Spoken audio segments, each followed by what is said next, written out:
Ford's Theater is proud to present the Lincoln Medal to Rita Moreno.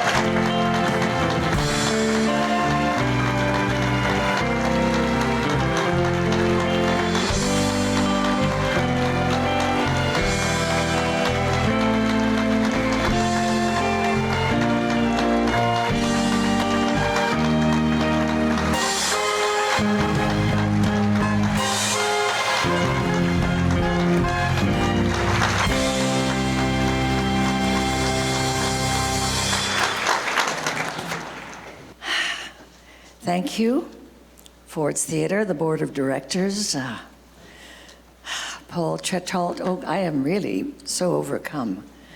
This is, by the way, so elegant and beautiful, and it carries with it. I mean, it practically vibrates. I can feel it vibrating on my body. I am so happy to be here.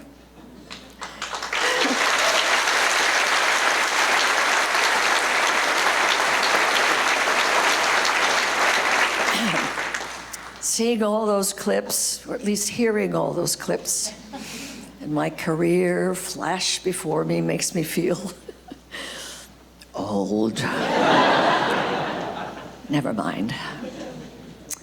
Preparing for tonight, I boned up on the history of the theater. I learned the story of this building and its various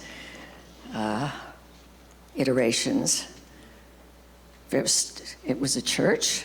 I know you heard this before. Then a theater, then a military storage facility, an office building before the recreation of the theater as it was in 1865.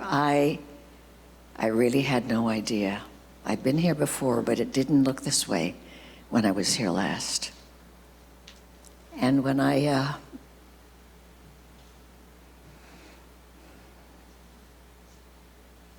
look at that box, it makes me think of a convertible in Dallas, a balcony in Memphis, the tragedy, the horror, each an assassination of a dreamer, but never, never the silencing of their dream. Lincoln hoped to save the Union. Kennedy longed for a country that would pay any price, bear any burden, oppose any foe to assure the survival and success of liberty. And then there's the preacher who dreamed that his 4 children would one day live in a nation where they would not be judged by the color of their skin, but the content of their character. And as you saw in that film clip, I was there. I was here. I was here on that day in 1963. We sat in the shadow of the Lincoln Memorial, but there was actually no shade anywhere. Historians have always recorded it as mild. We were sweltering. And I mean, I have to ask, tell me, how hot does mild get in Washington, D.C.? I sat by Sammy Davis Jr., who looked like one great big salty drop of water. And as petite as he was, I thought the rest of him would absolutely melt away. It was boiling. It was Harry Belafonte who arranged the trip for those of us from Hollywood. Marlon Brando, Sidney Poitier, Charlton Heston, Tony Curtis, Paul Newman, Joanne Woodward, and the likes. Harry always commanded a lot of respect from the film community, respect and admiration. I knew that he had been close to Dr. King for years. And the reason we were there really is that he wanted Dr. King to understand that there were many in the film community who believed in the cause, which is why he invited us. Harry was loved not only for the fabulous performer that he was, and boy could he perform, but also for the civil rights work he did. And I miss him already. Jimmy Gardner, James Gardner, to me, Jimmy, a very good friend, was really, this is something nobody knew. He was terrified to be here. He was terrified he would never work again for taking such a position.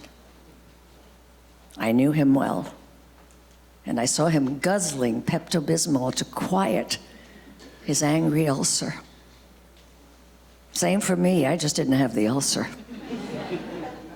So, while we waited for Dr. King to speak, I'm so happy I can actually share this with a crowd of people.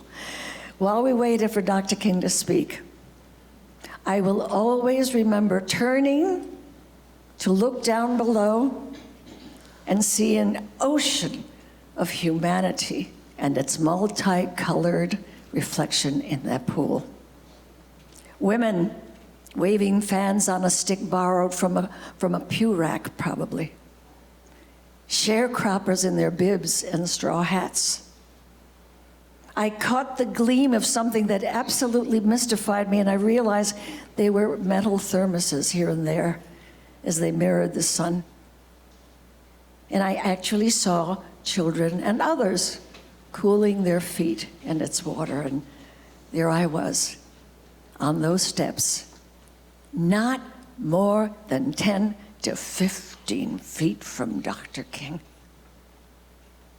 And I can tell you that the importance of social justice just grabbed me by the neck that day and has never let go. I was telling this story very recently to an interviewer at NBC a couple of weeks ago.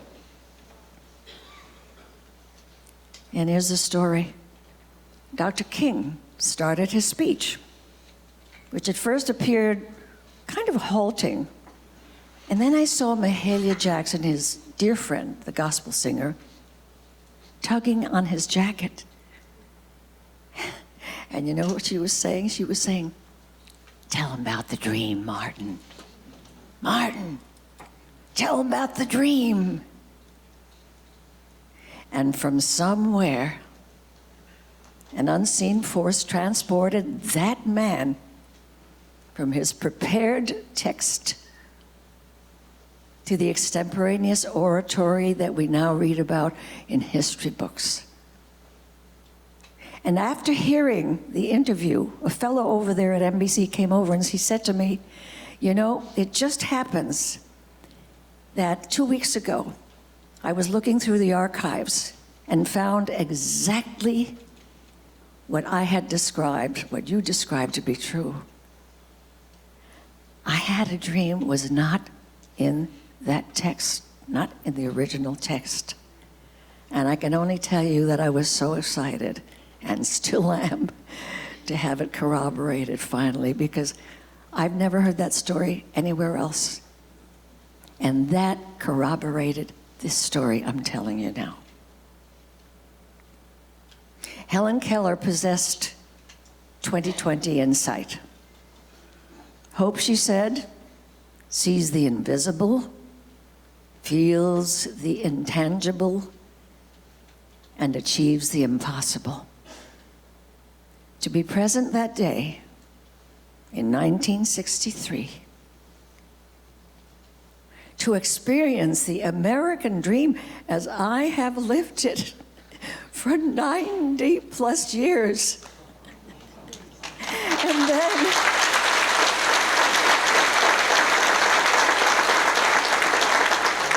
And then to be celebrated at an event like this and in your presence,